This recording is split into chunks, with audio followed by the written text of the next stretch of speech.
വെഞ്ഞാറമൂട് കൂട്ടക്കൊലക്കേസ് പ്രതി അഫാന്റെ അറസ്റ്റ് ഉടനുണ്ടാകും. ആദ്യം അറസ്റ്റ് രേഖപ്പെടുത്തുക അമ്മൂമ്മയെ കൊലപ്പെടുത്തിയ കേസിൽ പ്രതിയെ നെടുമങ്ങാട് കോടതിയിൽ ഹാജരാക്കും. വിജിൻ വായന്തോട് വിവരങ്ങളുമായി ചേരുന്നുണ്ട്. വിജിൻ, ഈ പ്രതിയുടെ അറസ്റ്റ് ഉടനടി എന്ന തീരുമാനത്തിലേക്ക് അന്വേഷണ സംഘം എത്തിയിരിക്കുന്നു. ഇന്ന് തന്നെ ഈ അറസ്റ്റ് പ്രതീക്ഷിക്കാമോ? എങ്ങനെയാണ് വിവരങ്ങൾ?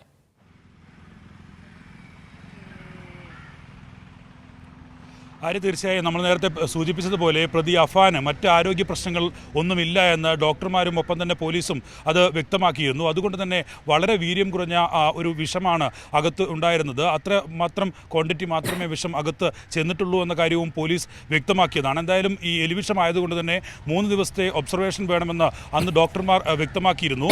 അതിൻ്റെ അടിസ്ഥാനത്തിലാണ് ഈ 3 ദിവസമായി പ്രതി അഫാൻ തിരുവനന്തപുരം മെഡിക്കൽ കോളേജിൽ ചികിത്സയിൽ കഴിഞ്ഞത്. ഇപ്പോൾ നിലവിൽ പ്രതിക്ക് യാതൊരു ആരോഗ്യ പ്രശ്നങ്ങളും ഇല്ല എന്ന് വ്യക്തമായിട്ടുണ്ട്. അതുകൊണ്ട് തന്നെ പ്രതിയുടെ അറസ്റ്റ് രേഖപ്പെടുത്താനാണ് പോലീസ് ഇപ്പോൾ തീരുമാനിച്ചിരിക്കുന്നത്. അല്പസമയത്തിനകം ഏകദേശം അരമണിക്കൂർ കൊണ്ട് തന്നെ അറസ്റ്റ് രേഖപ്പെടുത്താനുള്ള സാധ്യതയാണ് നിലവിൽ കാണുന്നത്. ആദ്യ കേസ് അമ്മൂമ്മയെ കൊലപ്പെടുത്തിയ കേസാണ്. ആ അമ്മൂമ്മയെ കൊലപ്പെടുത്തിയ കേസിലായിരിക്കും ആദ്യ അറസ്റ്റ് രേഖപ്പെടുത്തുക. കാരണം അമ്മയെ ആക്രമിച്ച ശേഷം പ്രതി നേരെ പോയത് ഈ അമ്മൂമ്മയെ കൊലപ്പെടുത്താനാണ്. അമ്മൂമ്മയെ കൊലപ്പെടുത്താൻ എത്തിയത് അമ്മൂമ്മയുടെ കൊലപാതകമാണ് ആദ്യം നടത്തിയത്. അതുകൊണ്ട് തന്നെ ആ കൊലപാതകത്തിൽ ആയിരിക്കും ആദ്യ കേസ് രജിസ്റ്റർ ചെയ്യുക, അറസ്റ്റ് രേഖപ്പെടുത്തുക. ഒപ്പം തന്നെ മറ്റ് കൊലപാതകങ്ങളിലും അറസ്റ്റ് രേഖപ്പെടുത്തും. എന്തായാലും അതിനുശേഷം പ്രതിയെ കോടതിയിൽ ഹാജരാക്കും എന്നാണ് വ്യക്തമാക്കിയിട്ടുള്ളത്. അതിനുശേഷമായിരിക്കും പ്രതിയെ കസ്റ്റഡിയിൽ വാങ്ങുന്ന ഉൾപ്പെടെയുള്ള നടപടികളിലേക്ക് കടക്കുക. നമ്മൾ നേരത്തെ സൂചിപ്പിച്ചതുപോലെ യാതൊരു തരത്തിലുള്ള ആരോഗ്യ പ്രശ്നങ്ങളും ആദ്യം മുതൽ തന്നെ പ്രതി അഫാന് ഉണ്ടായിരുന്നില്ല എന്ന് പോലീസ് തന്നെ വ്യക്തമാക്കിയിരുന്നു. ഡോക്ടർമാരും ഇക്കാര്യത്തിൽ പോലീസിനോട് ആ കാര്യം അറിയിക്കുകയും ചെയ്തതാണ്.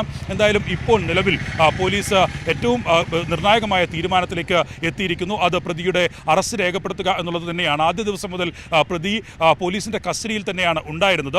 അറസ്റ്റ് രേഖപ്പെടുത്തിയ ശേഷം ഇതിൽ കൂടുതൽ തെളിവെടുപ്പും ചോദ്യം ചെയ്യലും ഒക്കെ നടത്താം എന്നുള്ളതാണ് ഇപ്പോൾ പോലീസ് ഉദ്ദേശിക്കുന്നത്. ഒപ്പം തന്നെ അമ്മയുടെ മൊഴി രേഖപ്പെടുത്താനുള്ള തീരുമാനവും പോലീസ് എടുത്തിട്ടുണ്ട്. അതും അല്പസമയത്തിനകം സ്വകാര്യ ആശുപത്രിയിൽ വെച്ച് നടക്കും. അമ്മയ്ക്കും വലിയ തരത്തിലുള്ള ആരോഗ്യ പ്രശ്നങ്ങൾ ഇല്ല എന്ന് ഡോക്ടർമാർ വ്യക്തമാക്കിയിട്ടുണ്ട്. ഒപ്പം തന്നെ അതായത് ഗുരുതരമായ നില ഇപ്പോൾ തരണം ചെയ്തിട്ടുണ്ടെന്നാണ് ഡോക്ടർമാർ അറിയിച്ചിട്ടുള്ളത്. അതുകൊണ്ട് തന്നെ അമ്മയുടെ മൊഴി രേഖപ്പെടുത്താം എന്നുള്ള തീരുമാനത്തിലേക്കും പോലീസ് എത്തിയിരിക്കുന്നു. അതും ഈ കേസിലെ പ്രധാന നിർണായകമായ ഒരു കാര്യമായി മാറുമെന്ന കാര്യത്തിൽ സംശയമില്ല. കാരണം നേരത്തെ ഒരു പ്രാഥമികമായ മൊഴി പ്രതി നൽകിയിരുന്നു. അക്കാര്യത്തിൽ പ്രതി പറഞ്ഞത് സാമ്പത്തിക പ്രശ്നത്തിൻ്റെ ഭാഗമായിട്ടാണ് കൊല നടത്തിയത്.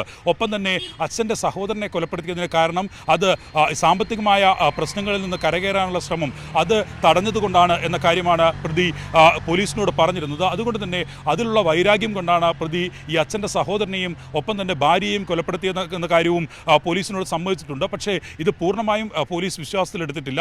നിലവിൽ ഇനി അമ്മയുടെ മൊഴി കൂടി രേഖപ്പെടുത്തിയാൽ അത് രണ്ടും സമാനമായ നിലയിൽ വന്നാൽ അക്കാര്യത്തിലുള്ള ഒരു ഇത്രയും ദിവസമായി തുടരുന്ന ദുരൂഹത പൂർണ്ണമായും നീക്കാൻ കഴിയും എന്നുള്ളതാണ് പോലീസ് ഇപ്പോൾ പ്രതീക്ഷിക്കുന്നത്. എന്തായാലും നിലവിൽ അറസ്റ്റ് രേഖപ്പെടുത്താനുള്ള തീരുമാനത്തിലേക്ക് പോലീസ് എത്തിയിരിക്കുന്നു. അതിന് ഇനി ഏറെ വൈകാതെ തന്നെ രേഖപ്പെടുത്താനുള്ള നീക്കമാണ് നടത്തുന്നത്. എന്തായാലും 1/4 മണിക്കൂറിനുള്ളിൽ തന്നെ അറസ്റ്റ് നടപടികളിലേക്ക് പോലീസ് കടക്കും. ആര്യ.